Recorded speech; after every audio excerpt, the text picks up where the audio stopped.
겠습니다.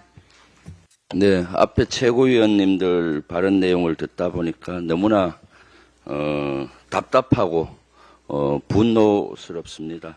선관위는 특정 후보의 선대위를 자청하는 뜻이 보이고 KBS는 균형을 잃고 윤 정권에 춤을 추고 검찰들은 야당 대표를 죽이기 를 지금 하면서 먼지가 털다 없으니까 먼지 뭉쳐서 이렇게 먼지 있다고 조작하고 이러한 현상들은 언젠가는 역사의 심판을 꼭 받으리라고 생각이 듭니다. 아마 국민 여러분들도 대다수 저의 마음과 일치하리라고 생각합니다.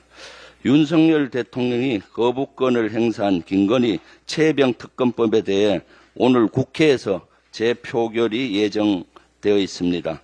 특검을 수용하라는 게 국민 다수의 뜻입니다. 국민의 힘이라도 민의를 수용하기 바랍니다. 특히 한동훈 대표는 제3자 추천안에 대해서 얘기한 바가 있습니다. 지금이야말로 말과 행동을 일치하게 할 때입니다. 한동훈의 힘을 보여줄 날이 오늘입니다. 8명도 규합을 못한다면 어떻게 여당 대표라고 할 수가 있겠습니까? 대통령과 국민의힘이 시간을 끌면 끌수록 국민의 뜻을 저버린 그 책임의 크기 또한 커질 것입니다. 이런 가운데 김건희 여사와 관련한 새로운 의혹은 걷잡을 수 없이 계속 나오고 있습니다.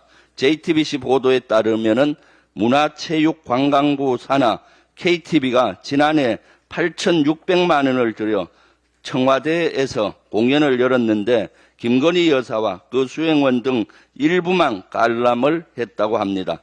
KTBC는 이 공연과 관련해 보도자료를 내지도 일반인들을 대상으로 공연 사실을 알리지도 않았습니다. KTBC는 방송 녹화용 무관중 행사라고 했다가 뒤늦게 김건희 여사가 격려차 들렸다며 입장을 바꿨다고 합니다. 김건희 여사님, 이제는 나라 돈으로 황제 관람까지 하는 것입니까? 황제 조사에 이어서 황제 관람, 이것이 웬 말입니까? 매번 납득하기 어려운 해명을 내놓는 대통령실, 이번엔 어떻게 답할지 벌써부터 기대가 됩니다. 잘 먹어야 훈련도 잘하고 전투력도 생기는 법이다.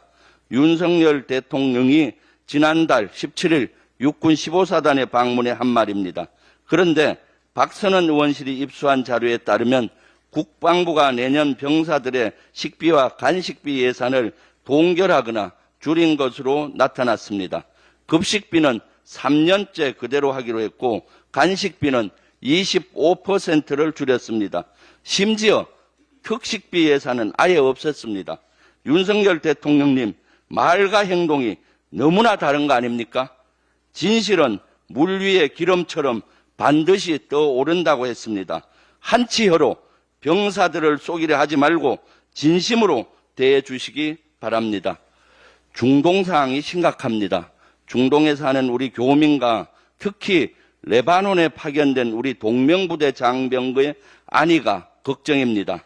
이스라엘은 헤즈볼라를 공격하기 위해 레바논으로 지상전을 확대하고 있습니다. 국방부에 확인한 결과 레바논에 파병된 동명부대는 현재 지상전이 벌어지고 있는 곳으로부터 25km 떨어진 지역에 주둔하고 있어 안전하다고 얘기를 합니다. 하지만 지상전이 레바논 깊숙한 곳으로 점점 확대되고 있습니다. 정부는 동명부대가 안전하다고만 하지 말고 확실한 대책을 세워주시기 바랍니다. 우리 장병의 목숨보다 소중한 것은 없습니다. 10월 16일 재보선 공식 선거운동이 이제 어제 시작됐습니다. 비록 이번 선거는 4곳에서만 진행되는 작은 규모입니다. 하지만 윤석열 정권에겐 선거 치료가 꼭 필요해 보입니다. 야당에게 압도적인 지지를 보내준 지난 총선 결과는 민심의 뜻이었습니다. 당시 윤석열 대통령은 국민의 뜻을 겸허히 받들어 국정을 쇄신하겠다고 했습니다. 그런데 여전히 국정 방향을 바꾸지 않고 있습니다. 국민은 언제까지 기다려야만 합니까? 투표 용지는 민심의 칼이라고 했습니다. 여러분의 한 표로 역사의 물줄기를 바꿀 수가 있습니다. 감사합니다.